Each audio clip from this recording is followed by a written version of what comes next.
जय जगन्नाथ पिला माने देख पिला माने आज आमे परिपूर्ण संख्या विषय पढ़िबा। तो कौन परिपूर्ण संख्या देख जो संख्यार गुणनीयक मानकर समष्टि सही संख्यार दुई गुण सह समान होइते ताहाको परिपूर्ण संख्या कह जाए। कौन कह जाए परिपूर्ण संख्या कह जाए। कौन कहला ना गोटे संख्या नबा तो संख्यार गुणनीयक गुड़िक बाहर करबा एवं से गुणनीयक गुड़िकर समष्टि कौन हेतिबो ना सेही संख्यार दुई गुण सहित समान हेतिबो ताहाले आमे ताकू गोटे परिपूर्ण संख्या कहबा। देखो आमे गोटे उदाहरण नबा मु नेली 6 गोटे संख्या तो 6 रो प्रथमे कौन करबी गुणनीयक गुड़िक बाहर करबी कि 1 2 3 और 6 ये कौन 6 रो गुणनीयक। एबे कौन करबा गुणनीयक गुड़िकर समष्टि बाहर करबा ताले केते हैला 12।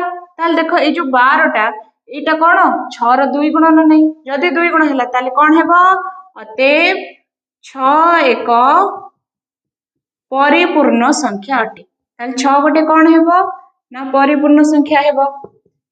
तापर सही परे आमे आउ गोटे उदाहरण नबा मुनेले 28 28 गोटे संख्या नेली तो देखिबा कि 28 गोटे परिपूर्ण संख्या हेउची ना नहीं। तो कौन करबा 28 रो गुणनीयक बाहर करबा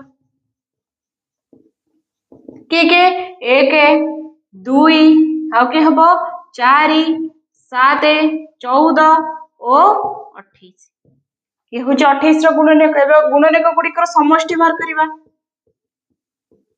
ताले केते हेबो सब गुडी को मिसिला आमे केते पाउचे आमे पाउचे 56।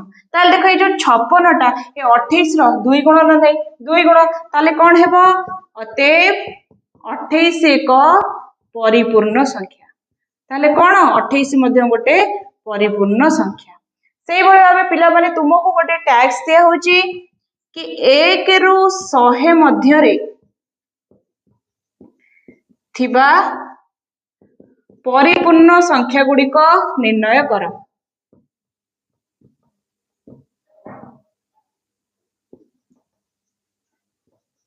तुम्हें माने कौन करिबो ना घरे 1 रु 100 मध्य रे थिबा समस्त परिपूर्ण संख्या गुड़िक एही बळी भाबरे निर्णय करिबो।